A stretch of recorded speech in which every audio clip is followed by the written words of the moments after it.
France. Voici en ce jour l'appel décisif au rassemblement du 1er décembre 2018.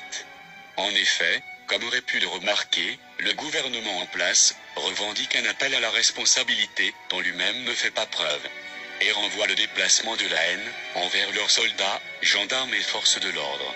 Ainsi des journalistes engagés ou non à omettre bon nombre d'informations, violant leur code moral. Nous vous rappelons que depuis une semaine maintenant, le monde vous regarde, vous êtes une source d'inspiration, que le peuple doit et reste souverain des légitimes décisions en vigueur. Depuis plusieurs années, nos politiques sont déconnectés de la réalité inondée par leurs privilèges. Une semaine de négociations est pour eux une statistique, une perte pour nous. Nous ne citerons pas les dizaines de bavures qui ont eu lieu du côté des forces de l'ordre depuis le début des manifestations.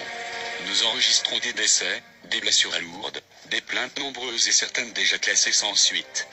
Pendant des années maintenant, les députés montrent un absentéisme croissant à l'Assemblée nationale et votent des réformes ou corrections de certaines lois tard dans la nuit pour que vous n'ayez conscience de rien. Certains députés ne sont jamais allés dans l'hémicycle depuis leur mandat et, ou, se font représenter par leurs attachés de communication.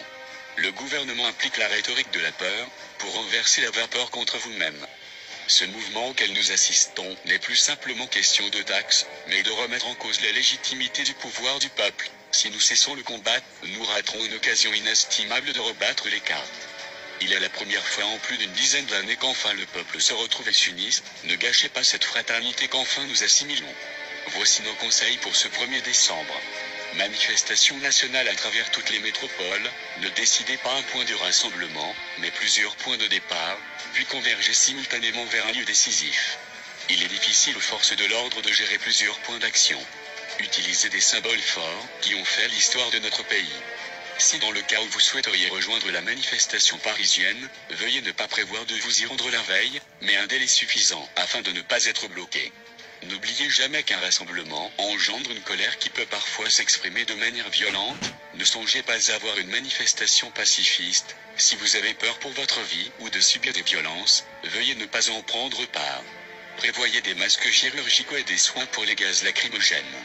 À défaut de participer à ce genre d'acte, vous pouvez le soutenir par des vidéos, des soins, de la nourriture ou en faisant des actes citoyens auprès des manifestants.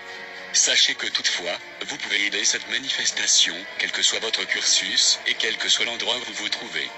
Pour certains de nos amis hackers, agir en tant que lanceur d'alerte contre le gouvernement est un acte d'héroïsme. Pour nos confrères routiers, vous pouvez bloquer les centres d'import-export. En effet, les ports et ou afflux par avion génèrent une rente quotidienne. Le préjudice d'impact sur un port équivaut à 2 semaines de blocage d'un axe routier, de pertes financières.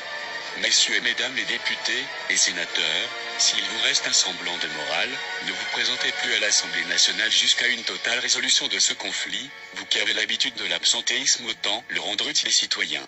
Nos amis des forces de l'ordre, faites preuve de respect à l'égard de vos frères et sœurs, et rappelez-vous votre serment et de pourquoi vous vous êtes engagés. Protéger et servir ne sont pas qu'exclusifs à vos employeurs.